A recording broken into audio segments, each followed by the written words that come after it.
Obrigado pela presença de todos até agora, né? Se o nosso palestrante disse que é difícil falar como último, eu já sou antes, depois de você fiquei pior ainda.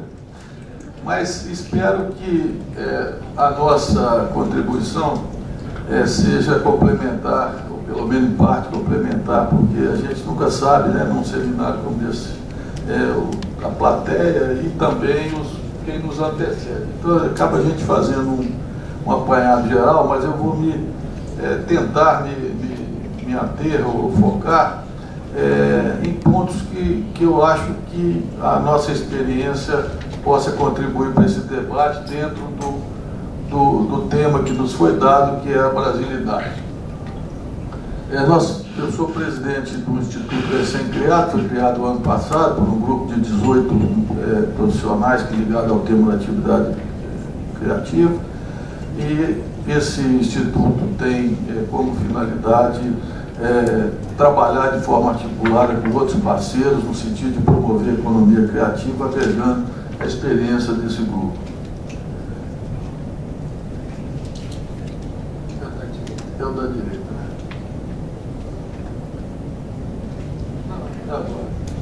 Bom, eu, de uma certa forma, eu só queria lembrar a todos que, na realidade, toda a época teve um motor de desenvolvimento econômico, né? E o grande ponto hoje nosso é que esse período que foi muito longo no passado, né, da caça, pesca e agricultura, 10 mil anos, depois toda a indústria artesanais e comércio, na antiguidade, Idade Média, 2 mil anos, a Revolução Industrial durou 200 anos, a economia da informação com 50 anos, e agora que a gente chama do início do século, tem um pouco mais de 10 anos, a economia criativa. Mas o que é mais importante é que nenhuma desses estágios anteriores deixaram de funcionar. Nós temos no mundo, como um todo, e no Brasil particularmente, todos esses estágios, né? Nós temos a agricultura, nós temos o artesanato, nós temos a era da informação e também a economia criativa, que é um novo, vamos dizer, um novo foco, e que a gente acha que vai ser realmente, junto com as outras, economia da informação, o motor do desenvolvimento econômico para os próximos anos.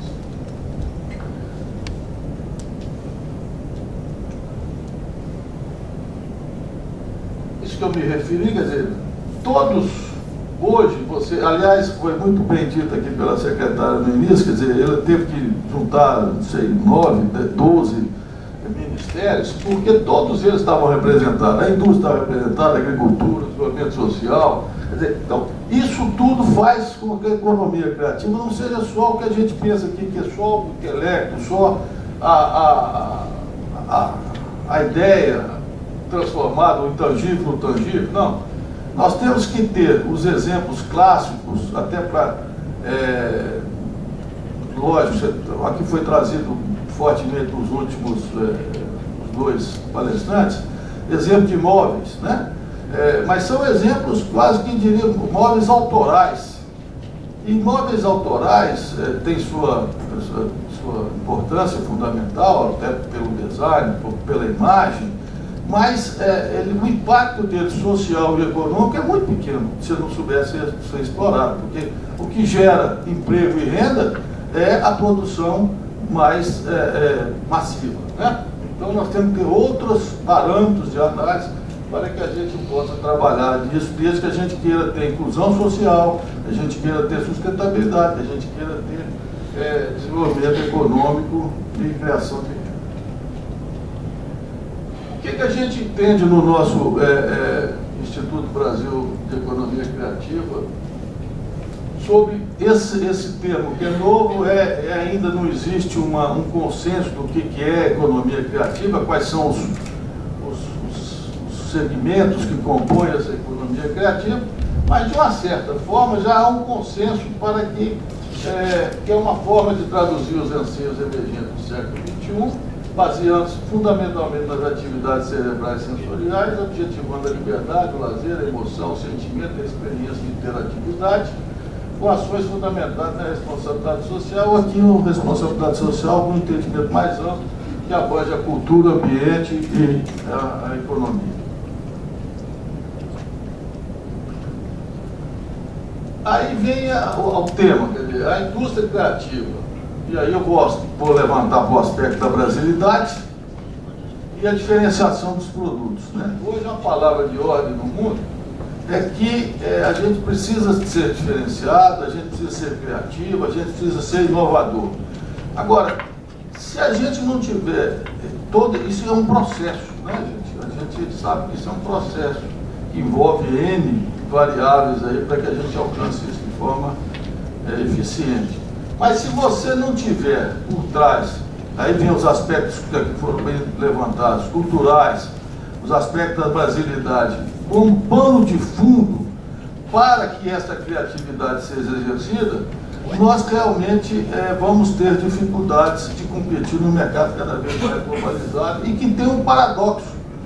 O mercado ele tem duas grandes vertentes que são, de certa forma, opostas. Ela traz, por um lado, a globalização e, por outro lado, o sentimento do pertencer, o sentimento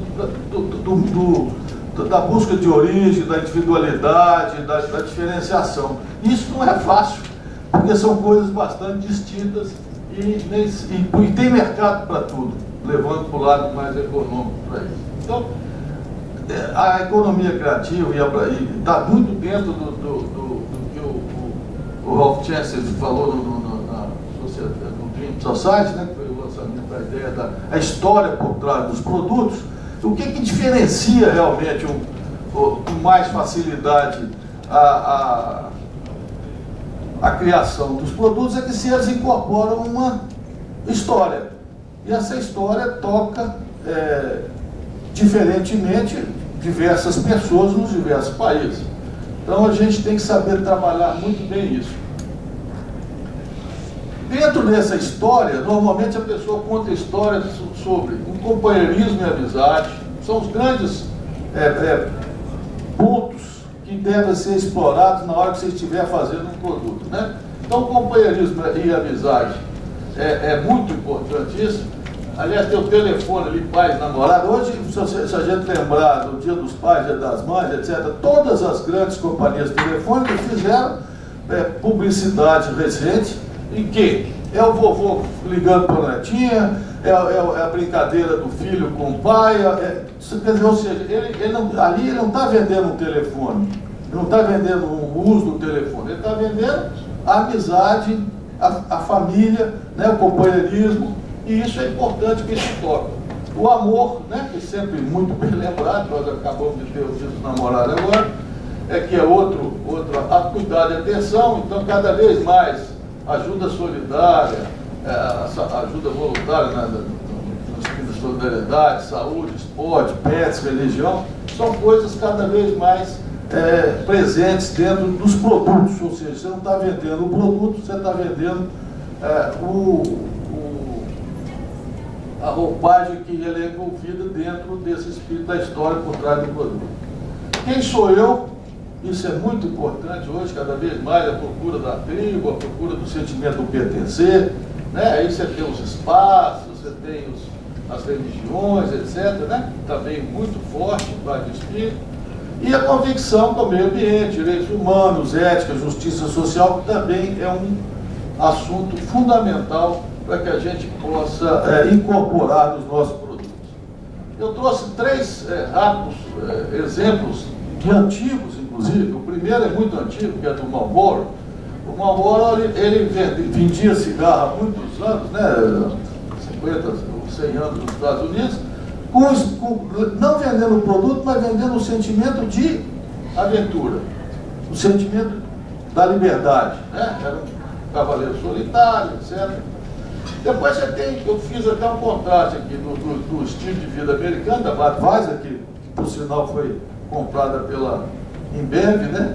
Hoje é brasileira também, e a nossa descontração e alegria, que é a Havaianas. Então você vê que a Havaiana está vendendo ali o estilo nosso de praia, o estilo nosso, que o pessoal não está querendo uma sandália, ele está querendo achar que ele está na praia no Rio de Janeiro, ou na Bahia, ou em outro lugar. Então, isso é que é o importante, nessa incorporação da história atrás do produto.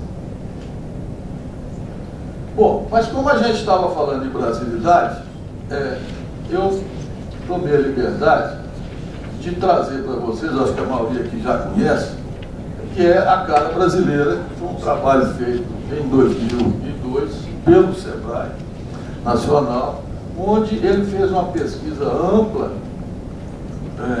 no Brasil inteiro, através de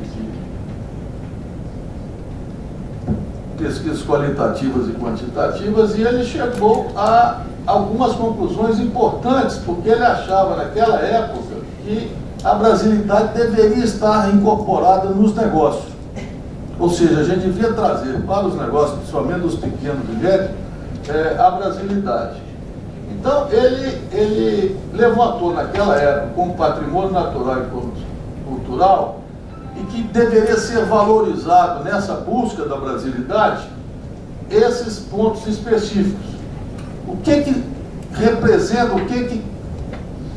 vamos dizer, como a brasilidade é vista, quais são os fatores positivos, importantes, para que a gente pudesse ser notado como algo brasileiro, né? Aqui já foram colocados alguns exemplos disso, mas de forma assim mais conceitual, se trabalhou nessas características de solidariedade e índole relacional, ou seja, cordialidade, hospitalidade, sociabilidade, generosidade, bom humor, alegria, otimismo, sincretismo e religiosidade, adaptabilidade e abertura ao novo, né? Imagem unitária e diversidade interna, né? Realmente o Brasil uma amálgama cultural, né? Temos diversas diversidades em termos de recursos naturais, em termos de cultura, em termos de migração, de religião, de música, etc. Então, o ponto central da expressão de brasilidade no plano da produção cultural será a capacidade de reciclagem cultural em meio à permanente atividade de assimilação e releitura. Essa releitura é uma coisa que a gente vê com muita frequência, aqui foi mostrado, né? Objetos feitos há 200 anos, 100 anos, 50 anos, está sempre sendo renovado com releituras constantes.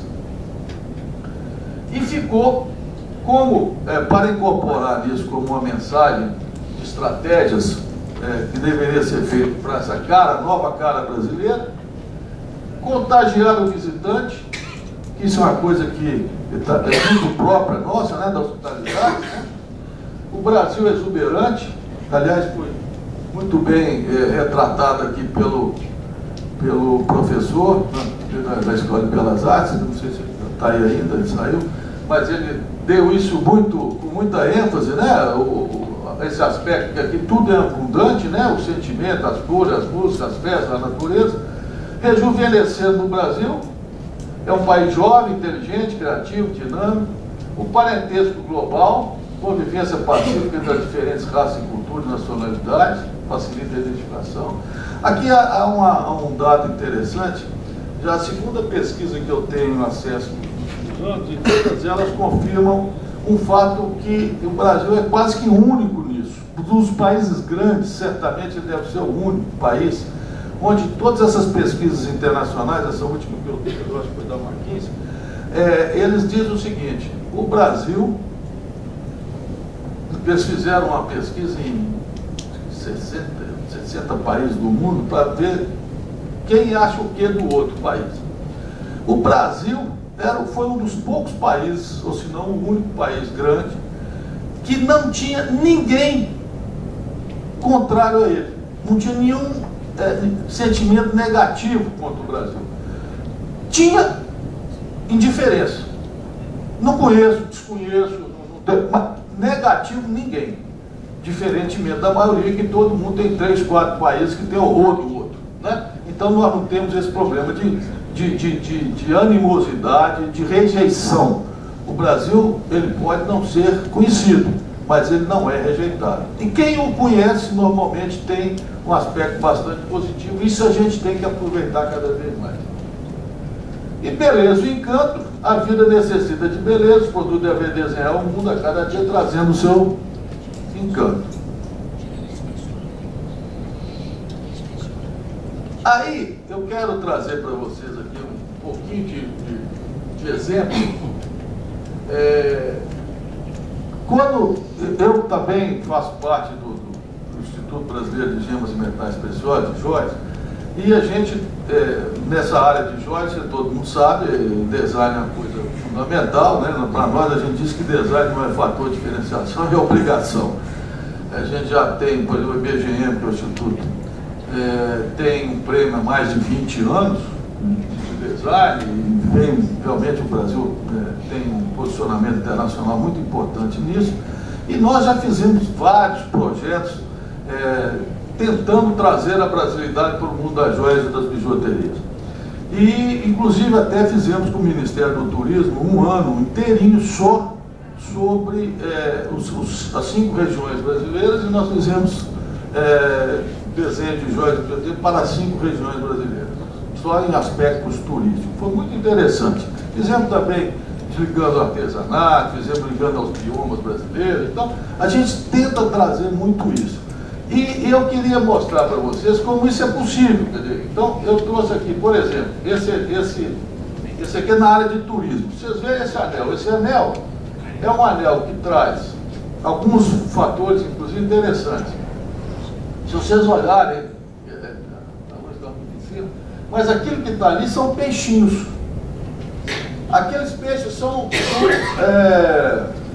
de Bonito, no Mato Grosso. Então, aquilo foi a inspiração, é Bonito no Mato Grosso. E quem conhece lá vê que é aquilo mesmo. Aquilo é um acrílico em cima, os peixinhos de ouro e o anel. Então, aqui é a Catedral de Brasília. Aqui é também se chama a ponte. Aqui é o açaí, que foi mostrado aqui no Pará. Entendeu? Então você tem misticismo agora em cultura e afetividade, dentro daqueles que nós estamos falando, do incorporar a história ao produto. Esse de baixo aqui, que é muito interessante, aqui tem não, é do centro. É do centro aqui? Qual é que é? É esse aqui. Não, não está saindo. Ah, tá, mas bem aqui. Esse aqui é o Carnaval. Esse aqui é Marajoara, do Pará. Aqui, você tem aqui o amor, né? Aqui você tem, esse aqui também é ligado à afetividade, né? A família inteira. Então, são coisas que a gente vai incorporando. Às vezes a pessoa até compra e não sabe por que gostou, mas é porque já veio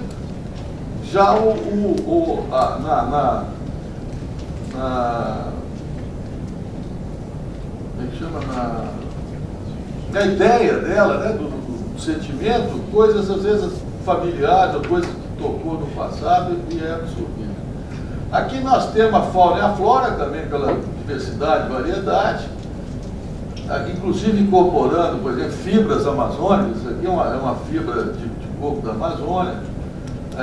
A mesma coisa aqui, ó, vocês verem que tem coisas diferentes. Aquele lá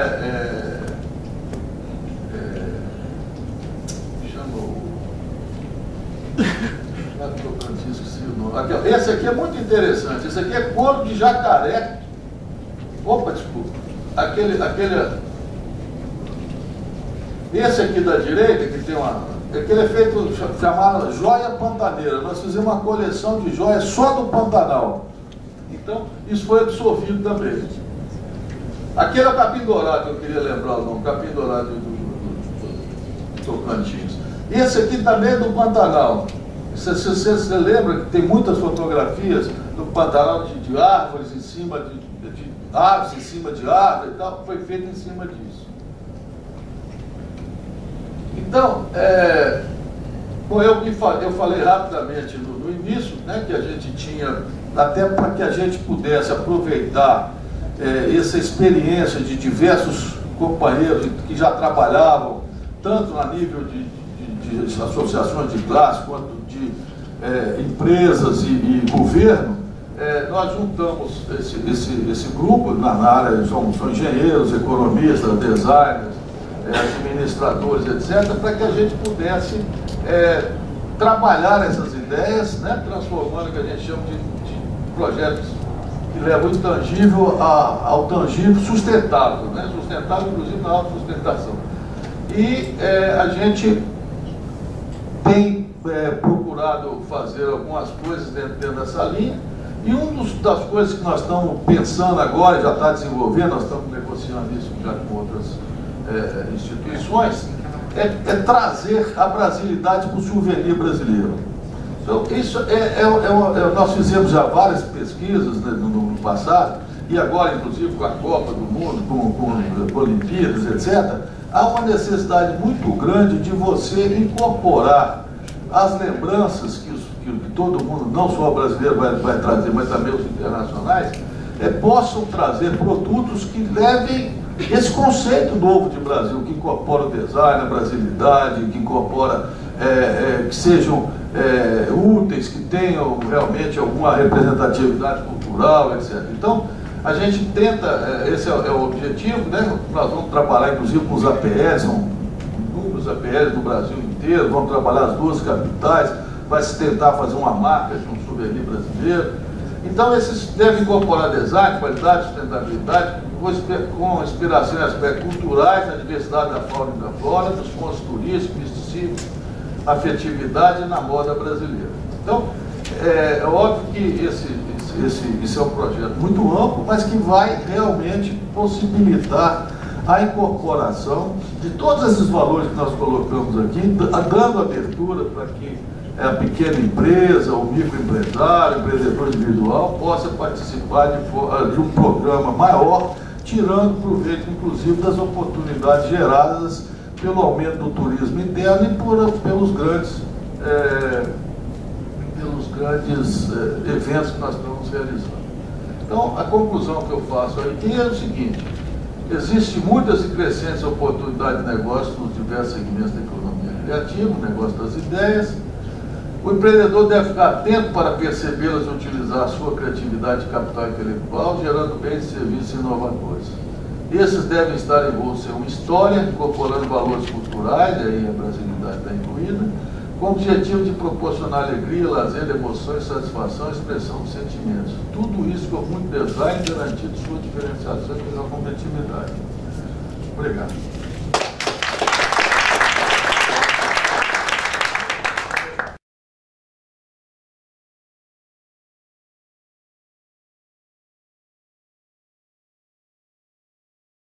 Foi função da Copa também, foi almoçar com um executivo francês e falou: olha, está na França, está no Brasil. O pessoal vestido verde e amarelo, o modo de ser brasileiro, informal, descolado, como se diz. Almocei com o italiano, na Itália só dá Brasil também.